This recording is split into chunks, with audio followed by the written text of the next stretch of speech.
កមាគោពិតជាអរគុណមែនទេបាទសម្រាប់ការជួយឧបត្ថម្ភនេះហើយសម្រាប់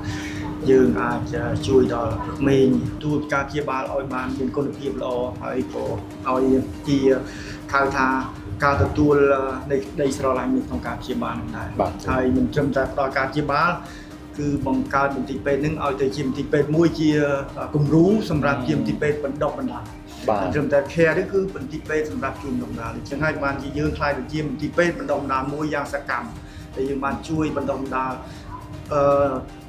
គ្រូពេទ្យគិលានុបដ្ឋរាប់ពាន់អ្នកតាំងពីយើងបង្កើតមកជាគឺជាការចូលរួមដើម្បីយើងបង្កើនធនធានវាមិនសម្រាប់តែបណ្ដុះបណ្ដាល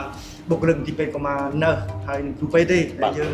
ពីមុនជាដំណើរការដោយបរទេសប៉ុន្តែឥឡូវនេះគឺបណ្ដុះបណ្ដាលដើម្បីដំណើរការដោយខ្មែរយើងសុទ្ធសាធដែលបានបណ្ដុះបណ្ដាលធនធានដ៏ល្អហើយយើងនឹងបន្តទៅទៀតដើម្បីចូលរួមក្នុងការបណ្ដុះបណ្ដាលធនធានយើងទៅទៀតនេះគឺជាមូលដ្ឋានគ្រឹះដែលអាចរីកចម្រើនរហូតដល់សប្តាហ៍ថ្ងៃនេះហើយចឹងគឺការវិវត្តរបស់មន្ទីរពេទ្យកុមារគោរយៈពេល20ឆ្នាំជាងនេះគឺមានការរីកចម្រើនដែលយើងខ្លាចទៅជាមន្ទីរពេទ្យឯកទេសមួយសម្រាប់ស្រុកខ្មែរយើងអញ្ចឹងបើយើងនិយាយទៅយើងបានជួយច្រើនតាំងពីយើងបង្កើតទីពេទ្យមកខ្ញុំគឺជាវិជ្ជាបណ្ឌិតដំបូងគេទាំងអស់3នាក់ដំបូងដែលចូលរួមជាមួយគ្រូពេទ្យបរទេសហើយនឹងគិលានុបដ្ឋហើយជា10នាក់ក៏នោះដែលយើងបង្កើតភ្លាមគ្រូពេទ្យខ្មែរមាន3នាក់ហើយគិលានុបដ្ឋយើងមាន10នាក់ហើយនឹងក្នុងបុគ្គលិកខ្មែរយើងសន្សំអីនឹងខាងអ្នកសម្អាតអី2 3នាក់រដ្ឋបាលក៏ប៉ុណ្ណឹងគឺបរទេសគឺជាអ្នកគ្រប់គ្រងអញ្ចឹងហើយគឺយើងមានមោទនភាពដែលយើងអាចដើរដល់នេះហើយយើងអាចដើរដល់ទូខ្មែររបស់យើងគឺល្អមែនទេហើយបាទដល់ឥឡូវយើងបានជួយក្មេងរហូតដល់ជាង3លានអ្នកដែលយើងបានព្យាបាលនៅទីនេះគឺសម្រាប់ការព្យាបាលក្មេងជាង3លានដោយសាររៀងរាល់ថ្ងៃយើងព្យាបាលក្មេងរហូតដល់500ទៅ600នាក់បាទពីមុនកូវីដបាទឥឡូវហ្នឹងយើងចាប់ផ្ដើមកាត់បន្ថយដោយសារតែយើងបានជួយដល់ការបណ្ដុះបណ្ដាលហើយនឹងមន្ទីរពេទ្យរដ្ឋមានការរីកចម្រើនអញ្ចឹងរៀងរាល់ថ្ងៃយើងព្យាបាលកុមារ300ទៅ350នាក់ដែលជាកុមារដែលត្រូវការផ្នែកឯកទេសបាទជាពិសេសផ្នែកឯកទេសអរគុណមែនទែនហើយខ្ញុំសង្ឃឹមថានេះមិនមែនជាលើកទី1ហើយបងប្អូននឹងបន្តទៀតប្រែកខំពួកយើងខ្ញុំទាំងអស់ធ្វើការនៅទីនេះគឺដើម្បីកុមារផងហើយដើម្បីបុគ្គលិកទាំងអស់នឹងផងហើយក៏យើងចូលរួមទាំងអស់គ្នាពួកយើងទាំងអស់គ្នាគឺអ្នកដែលធ្វើការនៅរហូតដល់រាប់ឆ្នាំគឺពួកនឹងគឺគាត់មាន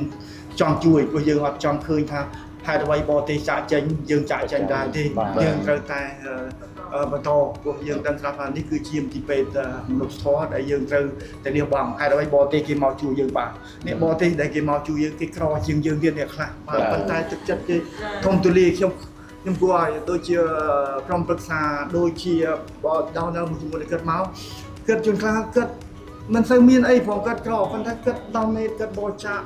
គឺជាទឹកចិត្តដែលជាហៅថាវប្បធម៌មួយដែលលើនេះគឺផលមែនទេតែប្រជាជនខ្មែរយើងហើយយើងដំណើរការនៅទីនេះពីមុនមក 100% គឺយើងបានថវិកាពីបរទេសដូចជាខាងអាមេរិកដូចជាសិង្ហបុរីដូចជាពុនតែជួយប៉ុន្តែ5-6 ឆ្នាំយើងមានក្រុមការងារខ្មែររបស់យើងដែលដឹកនាំដោយរុននឹងហើយយើងនឹងធីមរបស់យើងនឹងធ្វើម៉េចដើម្បីផ្សព្វផ្សាយឥឡូវនេះយើងបានការចូលរួមពីក្នុងស្រុកយើងច្រើនបាទបើយើងនិយាយទៅដំណើរការយើងបានរហូតដល់ 30% នៃការរិះថវិកាសម្រាប់ជំនួយពីមុន 100% ពីបរទេសដោយសារតែបរទេសយើងដឹងស្រាប់ហើយ economic បញ្ហាឥឡូវប្រទេសរបស់យើងរីកចម្រើនគេធ្វើណាស់គេធ្វើទៅអាហ្វ្រិកទៅប្រទេសណាដែលក្រីក្រវិញអញ្ចឹងគិតថាគេជួយយើង20ឆ្នាំជាងហ្នឹងគេថាយើងអាចរឹងមាំហើយខ្មែរគួរតែជួយខ្មែរមិនទៀតម្នាក់មិនតិចទៅយើងអាចបានអញ្ចឹងបងប្អូនទាំងអស់គឺជាគំរូដ៏ល្អមែនទេហើយពិតជាអរគុណយើងនឹងបន្តទៅមុខទាំងអស់គ្នាអញ្ចឹងខ្ញុំមានតែអរគុណហើយក៏សប្បាយរីករាយហើយនឹងខិតខំបន្តទៀតក្នុងជាមួយនឹងក្រុមការងារជាបុគ្គលិកខ្មែរធ្វើឲ្យមន្ទីរពេទ្យរបស់យើងដំណើរការទៅមុខហើយយើងនឹងជាបានខិតខំប្រឹងប្រែងអ្វីដែលយើងអាចធ្វើបានដើម្បីជួយដល់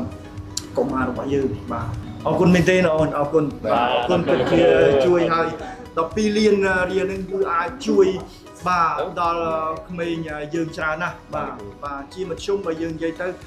ក្មេងម្នាក់ជាអាប្រេកដែលយើងជាបាននៅទីនេះដើម្បីមកជាគឺយើងចំណាយប្រហែលជា$50អាមេរិកអញ្ចឹង12លានរៀលនេះគឺយើងអាចជួយសង្គ្រោះក្មេងបានច្រើនបាទបើយើងយកមកចែកមកគឺច្រើនព្រោះ មួយឆ្នាំយើងព្យាបាលក្មេងរហូតថាជា120000នាក់អញ្ចឹងណាបាទជាទូទៅ120000ទាំងវះកាត់ទាំងដេកពេកទាំងសង្គ្រោះបន្តអីទាំងអស់បាទហើយយើងទាំងអស់គ្នាជាខ្មែរយើងនឹងមិនឲ្យទីពេទ្យនឹងបាត់បង់ទេបាទអូខេអរគុណ